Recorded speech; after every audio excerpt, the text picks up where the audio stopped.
День 13 июля 2024 года был ознаменован покушением на Дональда Трампа, бывшего президента США и на тот момент кандидата новой президентской гонки 2024 года. В результате стрельбы на митинге, который проходил в Батлере, штат Пенсильвания, он был ранен в ухо. Стрелок-одиночка, 20-летний Томас Крукс, был убит сотрудниками секретной службы США на месте. Это покушение израильские раввины восприняли как знак, указывающий на Трампа как на избранника Божьего. Они расценили этот выстрел снайпера как божественное вмешательство, а замысел Всевышнего, по их трактовке, состоял в том, чтобы гарантировать весомое противодействие созданию палестинского государства. Творец сдвинул Трампа на долю миллиметра, спасая от смертельной пули, сказал раввин Бен Арци. То было не везение, не совпадение, а преднамеренный шаг. Всевышний спас Трампа, чтобы передать важное послание. Раввин Иссер Залман Вайсберг из канадского Торонто сделал смелое заявление, что Трамп не еврейский мессия, который будет служить еврейскому народу. Трамп остался жив, и это возлагает на него духовный долг перед еврейским народом. Факт того, что именно правое ухо Трампа было задето пулей во время покушения, раввин сравнил с отрывком из Торы, где говорится, что слуге, который хочет остаться со своим хозяином, нужно проколоть правое ухо. Раввин также утверждал, что окончательным сроком для искупления еврейского народа является год по еврейскому календарю, соответствующий октябрю 2027 года, который как раз и наступит во время пребывания Трампа у власти. Раввин рассчитал эту дату с помощью книги пророка Даниила, в которой зашифровано время прибытия Мессии. «Я не утверждаю, что я пророк, я не разговариваю с Богом, — говорит раввин, — но я провел огромное количество исследований, и я изучаю библейские пророчества более 30 лет.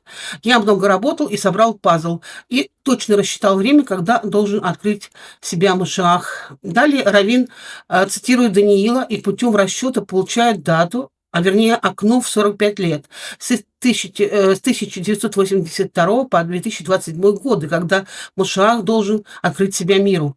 Мы на пороге 2027 года. Машиах до сих пор не пришел, значит, времени остается всего год до даты истечения срока.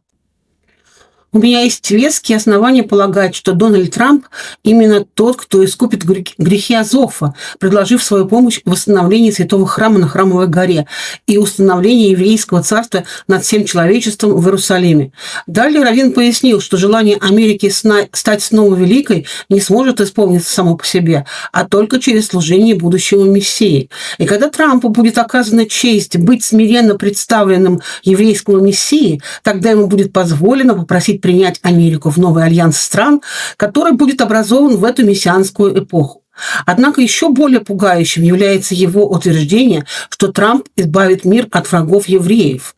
«Я верю, — сказал раввин, — что этот человек избран, чтобы смиренно склонить голову перед Мессией и предложить полную, безоговорочную помощь Америке в полном искоренении всех врагов евреев и Бога и восстановлении вечного царства Мессии».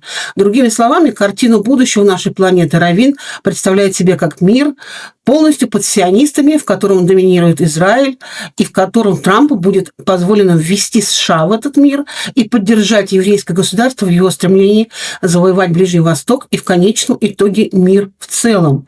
И ведь Трамп действительно поклялся помочь Израилю. Он обещал помочь Тель-Авиву выиграть войну, которую тот ведет против Хамас. Трамп сказал: «Ни один президент никогда не был так добр к Израилю, как я, и мы собираемся спасти Израиль». Недавно между Трампом и Нетаньяху возникли разногласия по вопросу так называемого мирного плана, составленного Белым домом при содействии Джареда Кушнера. Менее чем за 12 недель до выборов Нетаньяху открыто продемонстрировал несогласие с позицией Белого дома. Но отношения с Нетаньяху, как бы они ни развивались в дальнейшем, определенно не станут камнем преткновения в осуществлении принятой на себя Трампом глобальной миссии и не повлияют на политический курс, выбранный им еще до выборов, вектором которого стало служение Хабаду. Напомню, что основная цель Хаббада — это полное переустройство мира и провозглашение на царствование Машиаха, Мессию, то есть Антихриста. Раввин Эдуард Ходос, известный своим неприятием Хаббат, заявил: «Это не абы какая-то секта, это те люди, которые держат под контролем глав правительств ведущих стран мира и лично встречаются с ними. Хаббат сегодня – это ведущая еврейская сила сегодняшней жизни. В настоящее время вся их политика находится под влиянием книги Тания, написанной 200 лет тому назад. Это еврейский вариант Майн Кампф. Согласно этой книге, существует конфликт двух цивилизаций – богоизбранной еврейской с одной стороны и культурой гоев, не иудеев с другой. Цивилизация гоев, по их мнению, должна исчезнуть с лица земли». Факты говорят о том, что и Трамп, и Зеленский, и Владимир Путин – члены секты Хаббат. В 2017 году Трамп по совету своей дочери и Иванки и ее мужа, влиятельного хаббатника Джареда Кушнера, приняли иудаизм и вступили в Хаббат. Трамп, как истинный хаббатник, посещал могилу Шниерсона и молился на ней. Значит, Трамп строго следует заветам этого ортодоксального движения? Он явно самый произраильский президент в истории Америки. Он дал Израилю все, что они хотели, и собирается развязать войну с Ираном. Ортодоксальные евреи-хаббатники называют Трампа Машиахом, то есть Мессией. Есть высказывание раввина Бергера. «Я знал за несколько месяцев, что Трамп победит на выборах. Гематрия, то есть нумерология имени Трамп, есть Машиах». По мнению Карлсона, администрация Трампа де-факто управляется израильской разведкой Моссад и находится под влиянием радикальной религиозной секты, жаждущей конца света. Он утверждает, что ключевые фигуры из окружения Дональда Трампа, включая министра обороны Питера Хексета, являются адептами секты и живут в ожидании скорого Армагеддона и второго пришествия, для наступления которого необходимо разрушить мечеть Аль-Акса и возвести на Храмовой горе третий иудейский храм. И мы с вами видим, что они идут к своей цели. И если им для этого нужно развязать войны, расчистить территории, то они будут это делать. Они будут ставить своих представителей там, где им нужны ресурсы и территории. Владимир Зеленский – ставленник Игоря Коломойского, влиятельного хаббатника. Миллионы долларов на счета Зеленского перечисляли хаббатники Коломойский, Ахметов и Пинчук. Зеленский входит в число самых влиятельных евреев мира, как и премьер-министр России Михаил Мишустин. Но и став особо влиятельным, Зеленский, недолго думая, посадил своего благодетеля Коломойского. Видимо, все в лучших традициях, когда пауки дерутся в банке. Но это как раз и раскрывает нам моральные качества Зеленского. Патриотизм, укрепление суверенитета – это все ширма. Показуха, за которой, как мы уже поняли, корысть и чье-то лобби. Раввин Аарон Рокеферт Радков, который сам себя называет агентом израильской разведки Моссада в России, утверждает: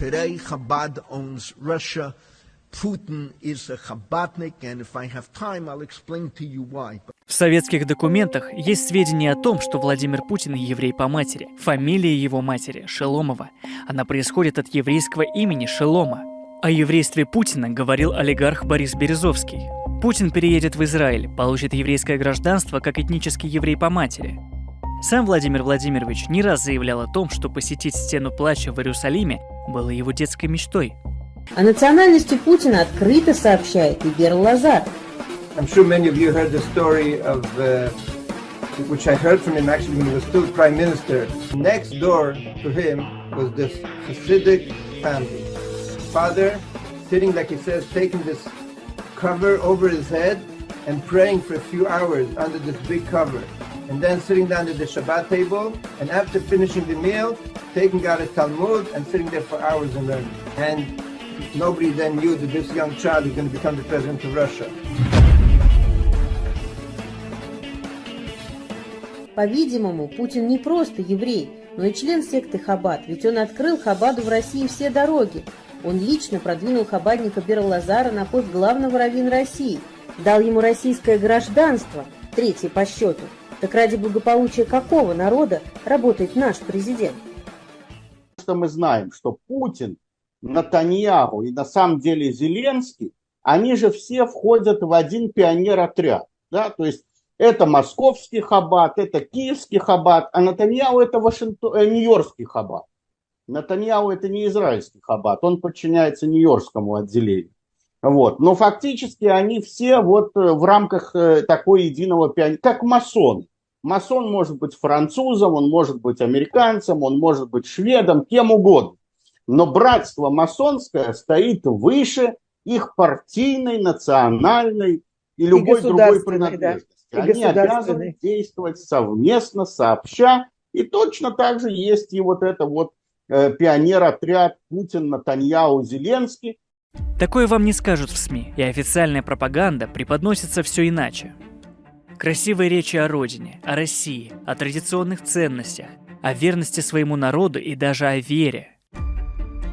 Это, как мы поняли, все ширма для обывателя. Но мы с вами теперь уже знаем, что она скрывает.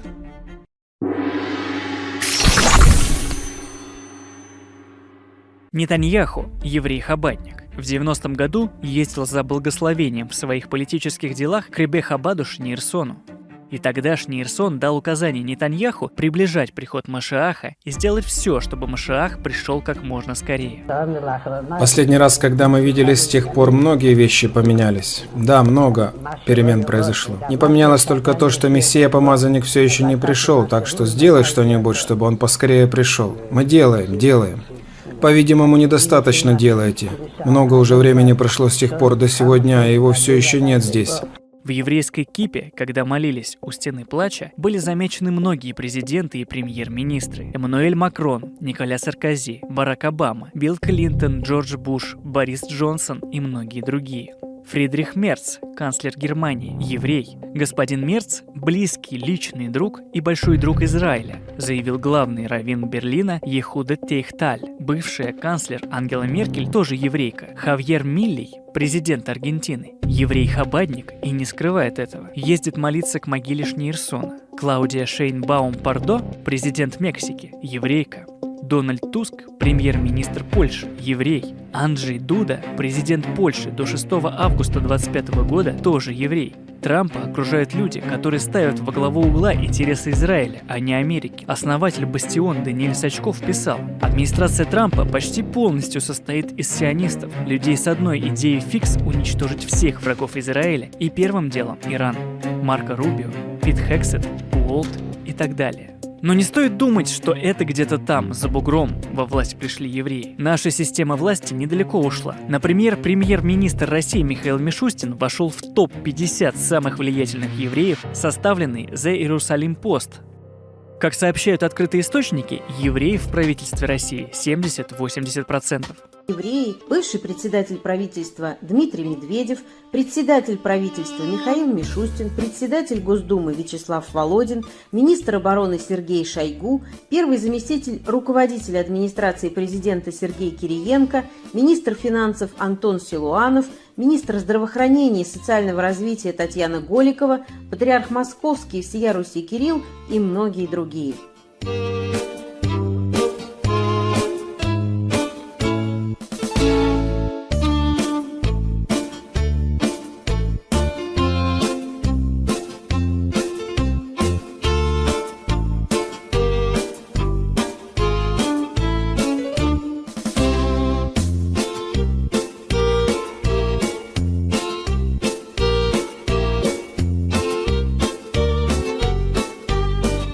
А ведь всем знакомо пророчество Авеля про жидовское иго. Давайте, наконец, обратим на него внимание.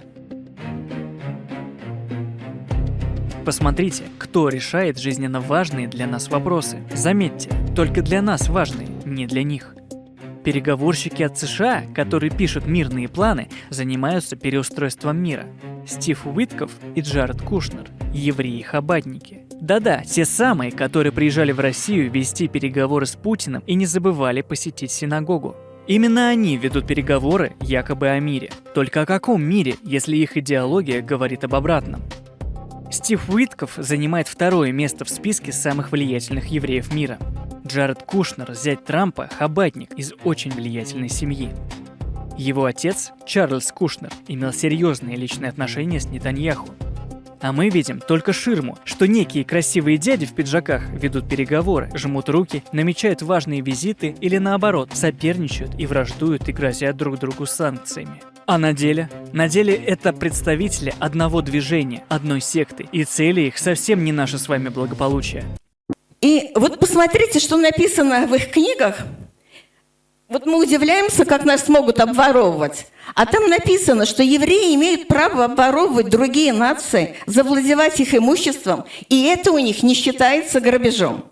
Отобрать у Гою собственность – это нормально, ведь Гой недостоин ничего иметь. Вот сегодня говорили, что у нас долларовых миллиардеров все больше становится. Может, как раз это и есть идеология в действии? Ничего удивительного. 155 долларовых миллиардеров и 90% богатств страны и финансов находятся в их руках. Зачитаю несколько цитат из редких еврейских книг.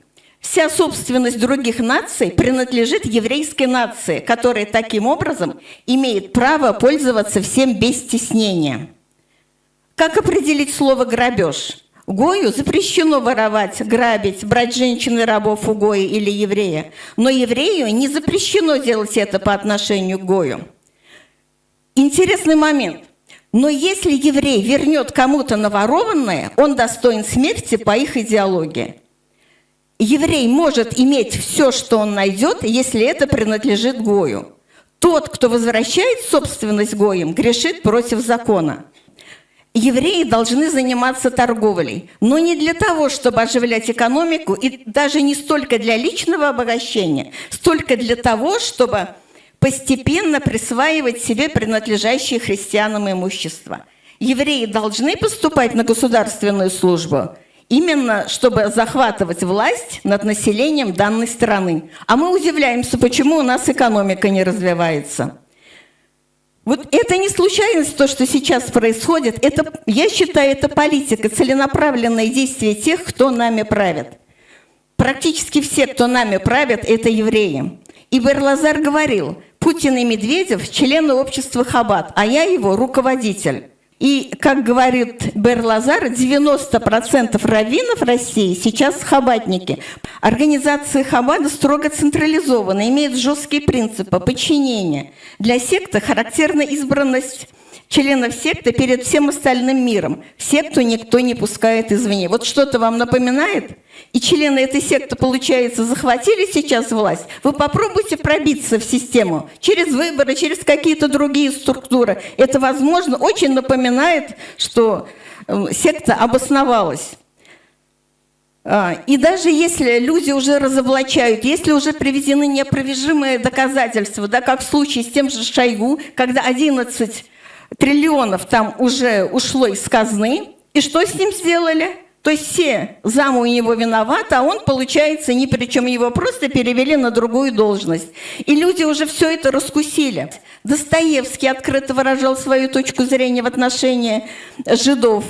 Сталин их выгонял. Но вот пришел Путин, и теперь у нас открыт зеленый свет и Бер-Лазару, и всему движению Хаббат.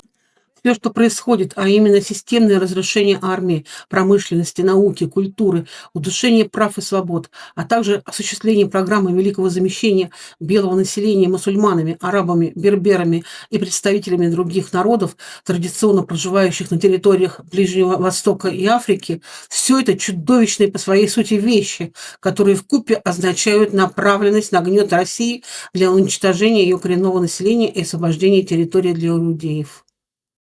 От действий нашего правительства и Центробанка, да, то есть, которое уничтожает просто российскую экономику сильнее, чем беспилотники врага. Процессы в мире, вот у нас в 21 веке, по-прежнему управляются религиозным противостоянием или соперничеством. Они воспринимают территорию России как ничью. Это территория Аллаха.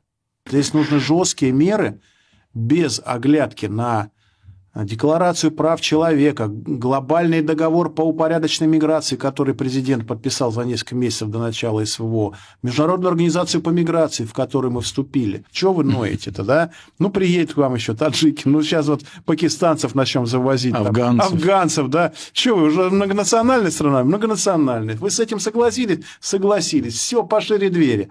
Русские, проснитесь, из-под вас страну вытаскивают. Я считаю, что нас ограбили жесточайшим образом на такую сумму, которая эквивалент в мире даже посчитать. Знаете, сложно. С учетом того, что за 30 лет после развала Советского Союза численность русских уменьшилась на 30 миллионов.